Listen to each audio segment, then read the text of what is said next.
Hello students, अस्सलामु अलैकुम। आप देख रहे हैं मिस्टर वॉट फिज़िक्स और आज का हमारा टॉपिक है mutual induction. Mutual induction basically एक ऐसा प्रोसेस है कि जब हम किसी एक कॉइल के अंदर करंट को चेंज करें और उस करंट के चेंज होने से जो उस कॉइल के अंदर जो करंट चेंज होगा उसका इफ़ेक्ट हम किसी दूसरी कॉइल के अंदर, उसके करीब तरीन कॉइल के अंदर हम लोग देखें तो इस इफ़ेक्ट को हम लोग म्यूचुअल इंडक्शन का इफ़ेक्ट कहते हैं। प्रीवियस लेक्चर में सेल्फ़ इंडक्शन के बारे में आपने पढ़ा था। सेल्फ़ इंडक्शन बेसिकली हमारे पास एक ही कॉइल के अंदर हमारे पास जो है वो ईएमएफ इंड्यूस हो रही थी, तो उसको हमने नाम दिया सेल्फ इंडक्शन का। अब यहाँ पे हमारे पास जो है वो म्यूचुअल इंडक्शन है, तो म्यूचुअल नाम से ही जाहिर है कि जो अपने ईएमएफ को अपने जो इंड्यूस जो करंट है उसका इफ़ेक्ट किसी दूसरे के साथ मतलब शो कर रहा हो, तो ऐसे प्रोसेस को हम लोग म्यूचुअल इंडक्शन का नाम देते हैं। तो नोट्स बनाने वाले स्टूडेंट्स अपने नोट्स यहाँ से बना सकते हैं। इसकी डिफिनेशन ये होगी, the effect that changing current in one circuit या coil produces an EMF in the neighbor circuit or coil is called mutual induction। इसकी दूसरी डिफिनेशन अगर कोई लिखना चाहे आसान अल्फाज में, when the flux is changing in one coil and it is linked with other coil। ये आप मेरे पास एक सर्किट देख रहे हैं। इस सर्किट में हमारे पास ये एक कॉइल है। जब मैं इसको बैटरी के साथ यहाँ से कनेक्ट करूँगा तो इसके अंदर हमारे पास करंट चेंज होगा, करंट फ्लो करेगा। इस करंट का इफ़ेक्ट हमारे पास हम ये इधर दूसरी कॉइल के अंदर देखेंगे और ये जो कॉइल है अपना इफ़ेक्ट शो करेगी इस कॉइल के अंदर। तो जब हम इसके करीब लेके आएंगे तो यहाँ पे इसका जो रिज़ल्ट है वो मैंने ऑब्टेन करने के लिए यहाँ पे एक एलईडी लगा दी है, ताकि इसका रिज़ल्ट हमें पता चले कि जब हम इस कॉइल को इस पहली कॉइल के करीब लेके आएंगे तो ये इस कॉइल के ऊपर अपना क्या इफ़ेक्ट शो करेगी। तो इसी प्रोसेस को हम क्या कहते हैं, म्यूचुअल इंडक्शन का प्रोसेस कहते हैं। इसकी एक्सप्लेनेशन की तरफ जाते हैं। एक्सप्लेनेशन ये है कि अगर हमारे पास दो कॉइल्स हों, ए या बी, ये आप इस सर्किट से ही समझ लें कि ये हमारे पास एक ए कॉइल है और ये हमारे पास कोई बी कॉइल है। तो जब हम लोग इस कॉइल ए के अंदर करंट को चेंज करेंगे तो इसके अंदर मैग्नेटिक फील्ड जो है इस कॉइल के अराउंड जो है वो प्रोड्यूस होगी। जब मैग्नेटिक फील्ड प्रोड्यूस होगी तो इस ए जो कॉइल है इसमें मैग्नेटिक फ्लक्स प्रोड्यूस होगा इस कॉइल के अक्रॉस, जो हमारे पास लिंक करेगा इस कॉइल बी के साथ। और इस कॉइल बी के साथ जब लिंक करेगा तो ये जो फ्लक्स होगा वो कॉइल ए और कॉइल बी का क्या होगा, कॉमन फ्लक्स होगा। तो इसी को ही हम क्या कहेंगे, म्यूचुअल फ्लक्स कहेंगे। लेकिन जो करंट हमारे पास कॉइल ए के अंदर है उसे अगर हम लोग चेंज करें तो जो फ्लक्स होगा वो भी चेंज होगा और उससे जो हमारे पास ईएमएफ जो इंड्यूस होगी दोनों कॉइल्स के अंदर वो भी चेंज होगी। अब जो ईएमएफ कॉइल ए के अंदर है उसे हम लोग सिर्फ अगर ए कॉइल के ईएमएफ की बात करें हम लोग, तो इस ईएमएफ को हम लोग कहते हैं सेल्फ इंडक्शन या सेल्फ इंड्यूस ईएमएफ, जो हम लोग प्रीवियस लेक्चर में पढ़ के आ चुके हैं। लेकिन जब हम इस कॉइल बी को इसके करीब लेके जाएं तो इस कॉइल बी के अंदर भी हमारे पास जो है वो ईएमएफ इंड्यूस हो, तो इस ईएमएफ को हम लोग म्यूचुअली इंड्यूस ईएमएफ कहेंगे। और इसकी एक बात यह है कि इस कॉइल बी के अंदर उस वक्त तक हमारे पास ईएमएफ रहेगा जब तक हमारे पास कॉइल ए के अंदर हमारे पास जो है वो करंट रहेगा, या इसे हम लोग चेंज करते रहें तो उस वक्त तक जब इसको हम करीब रखेंगे तो इस कॉइल के अंदर भी हमारे पास क्या रहेगा, इंड्यूस ईएमएफ रहेगा। और इसके अलावा एक बात और कि अगर हमारे पास कॉइल ए के अंदर जो करंट है वो अगर स्टेडी करंट हो तो जो फ्लक्स होगा म्यूचुअल फ्लक्स वो भी हमारे पास क्या होगा, स्टेडी फ्लक्स होगा। और जो हमारे पास म्यूचुअल इंडक्शन होगी ऐसे प्रोसेस में स्टेडी करंट में वो हमारे पास ज़ीरो होगी। तो जो स्टूडेंट्स नोट्स बना रहे हैं वो यहाँ से अपनी ये जो सारी बातें मैंने की हैं ये सारी एक्सप्लेनेशन में आ जाती हैं, तो यहाँ से अपने वो नोट्स बना सकते हैं।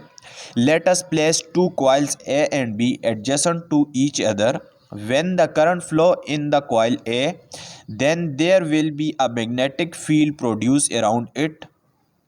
A part of magnetic flux produced by coil A, जब इस कॉइल के क्रॉस मैग्नेटिक फ्लक्स जो है वो चेंज होगा, लिंक विद कॉइल बी, अगर कॉइल बी के साथ हम लोग इसे लिंक करें, the flux which is common to both the coils A and B, अगर जो फ्लक्स है वो कॉइल ए और कॉइल बी के क्रॉस कॉमन है तो उसे हम लोग क्या कहेंगे, इस कॉल्ड म्यूचुअल फ्लक्स, और उसे फाई एम से डिनोट करेंगे। यहाँ एम से मुराद जो है वो हमारे पास क्या है, म्यूचुअल फ्लक्स है।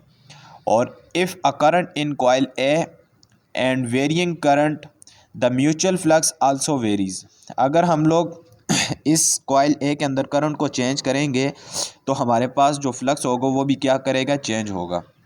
Hence, EMF is induced in both the coils. The EMF induced in coil A is self-induced EMF. ये प्रीवियस लेक्चर वाली बात है कि जब A के अंदर हमारे पास EMF प्रोड्यूस होगा जस्ट एक कॉइल के अंदर तो वो सेल्फ इंड्यूस EMF होगा। लेकिन the EMF induce in coil B is known as mutual induced EMF, लेकिन जब कॉइल B के अंदर हमारे पास EMF इंड्यूस होगा तो इस प्रोसेस को हम लोग क्या कहेंगे, mutually induced EMF. The mutually induced EMF in coil B persist as long as the current in the coil A is changing.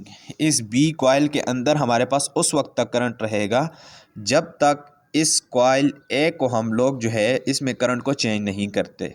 ये मैं आपको अभी प्रैक्टिकली भी दिखाता हूँ कि कैसे ये करंट जो है कॉइल बी के अंदर रहता है। If a current in coil A become steady the mutual flux become also become steady and mutually induce EMF drop to zero. तो आई होप कि ये बात आपको क्लियर हो चुकी होगी। अब मैं इस सर्किट को ऑन करता हूँ, इस कॉइल ए को मैं बैटरी के साथ कनेक्ट कर देता हूँ ताकि इस कॉइल ए के अंदर हमारे पास क्या हो, करंट चेंज हो। तो अब आप ये देख रहे हैं कि इस कॉइल ए के साथ मैंने क्या कर दी है, बैटरी को लगा दिया है। अब इस कॉइल बी को मैं जब इसके करीब लेके आऊँगा तो ये अपना इफ़ेक्ट जो है वो शो करेगी। तो अब आप देखते जाएं, जब मैं इसके करीब लेके आ रहा हूँ तो ये जो बल्ब है ये ग्लो करना स्टार्ट हो गया है।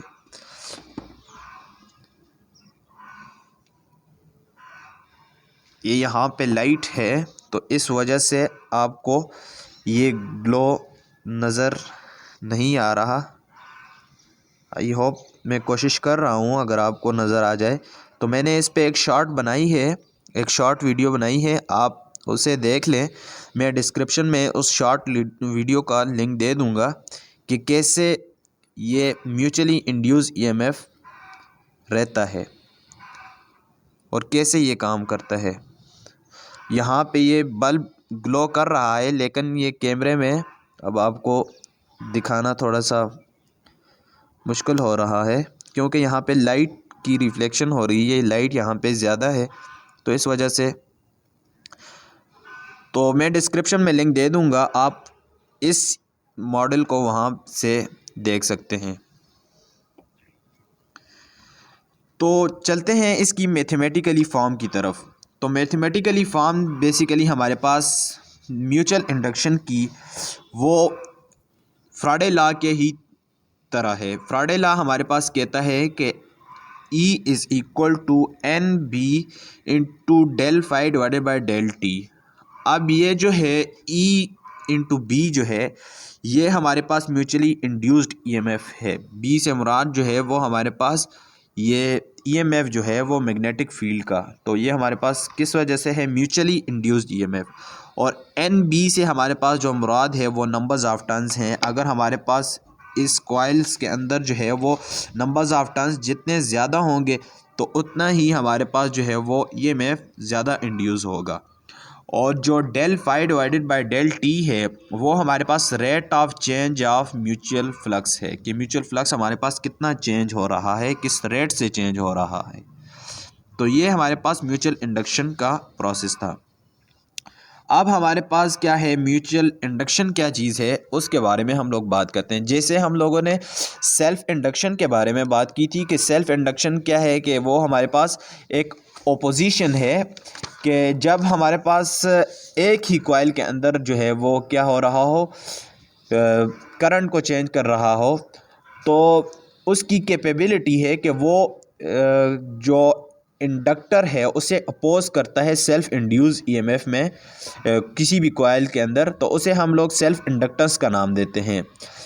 तो सिमिलरली यहाँ पर भी म्यूचुअल इंडक्शन में भी कि जो अपोज करे ऐसा कंडक्टर जो अपोज करने की सलाहियत रखता है किसको, म्यूचुअल इंडक्शन को किसी भी कॉइल के अंदर, तो ऐसे प्रोसेस को हम लोग म्यूचुअली इंडक्टेंस का नाम देते हैं।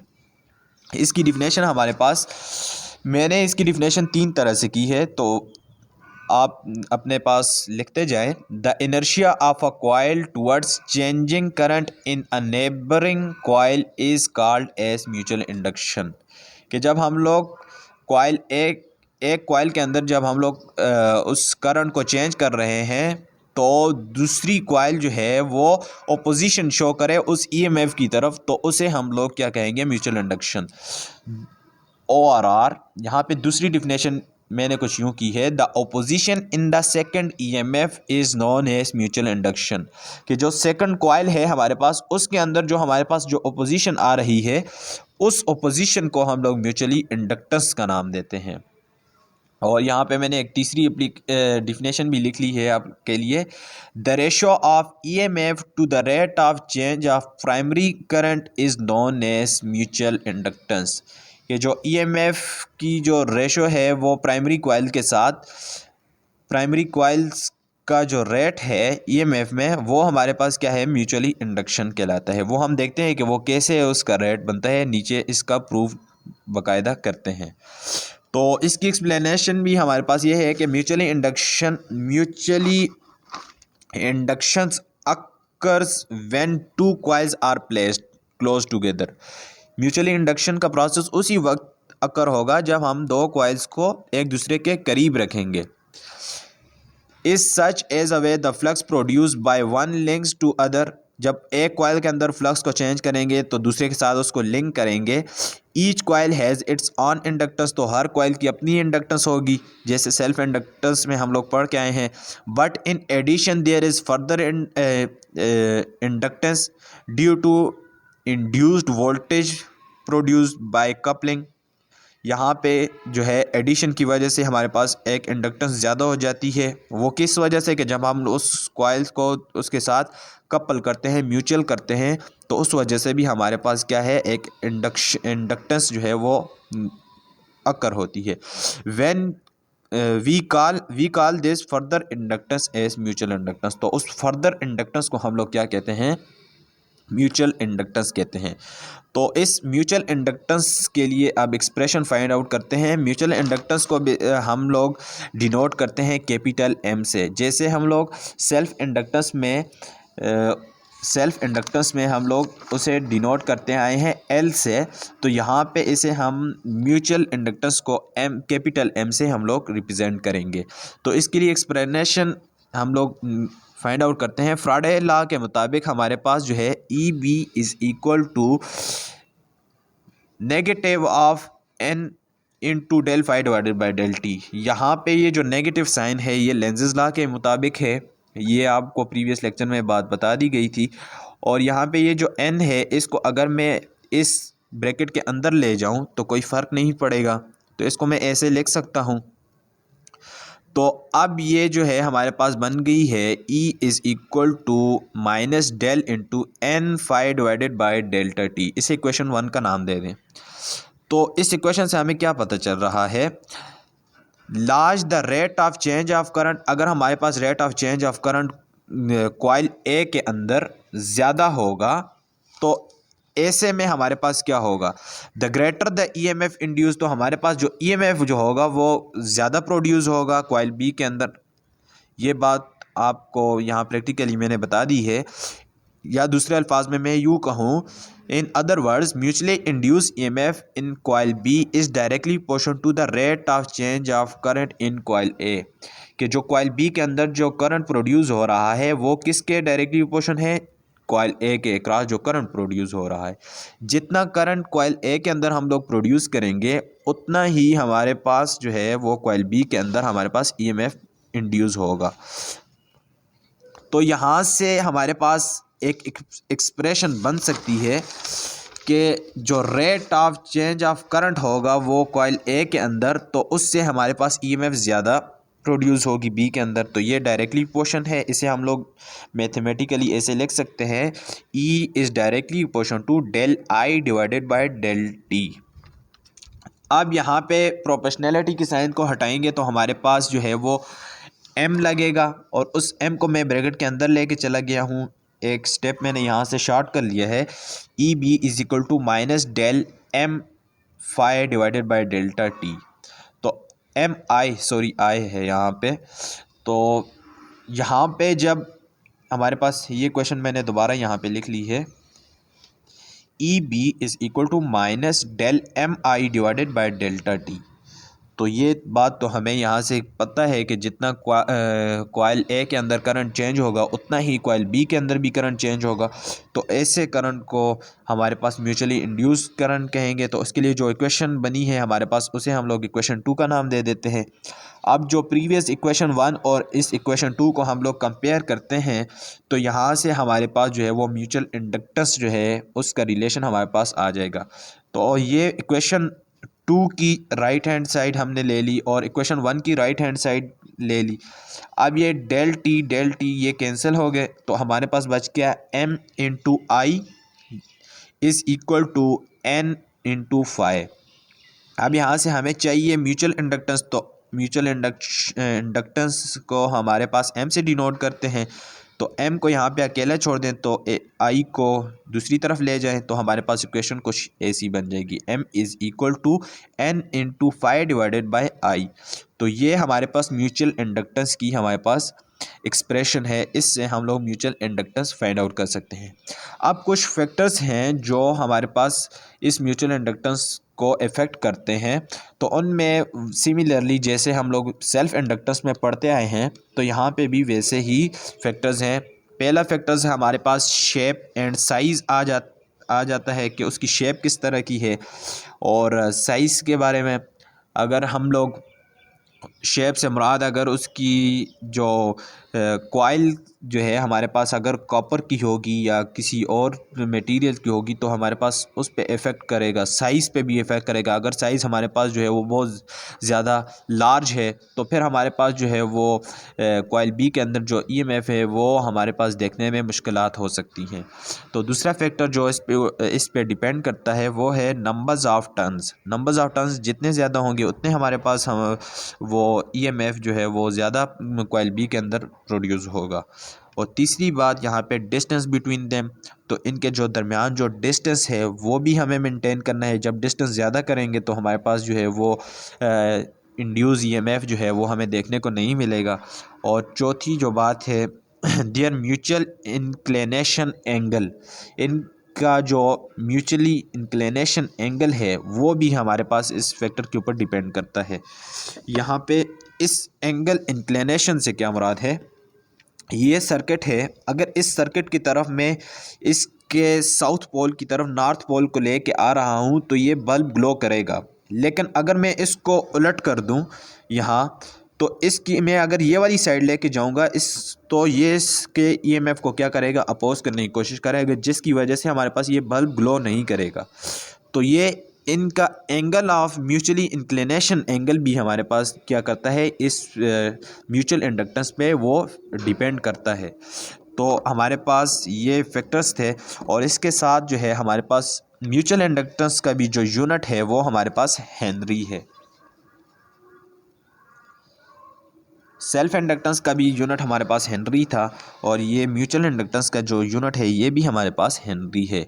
तो आई होप कि यहाँ तक आपको आज के लेक्चर पसंद आया होगा, और अगर कोई क्वेश्चन हो तो कमेंट बॉक्स में ज़रूर अपना क्वेश्चन ड्रॉप कर दीजिएगा। मैं कोशिश करूँगा कि आपके क्वेश्चंस का जल्द से जल्द आंसर कर सकूँ। तो आई होप कि आपको आज का लेक्चर आपको अच्छे से समझ आ गया होगा। तो मिलते हैं नेक्स्ट लेक्चर में, तब तक अपना ख्याल रखिएगा। अल्लाह हाफिज़।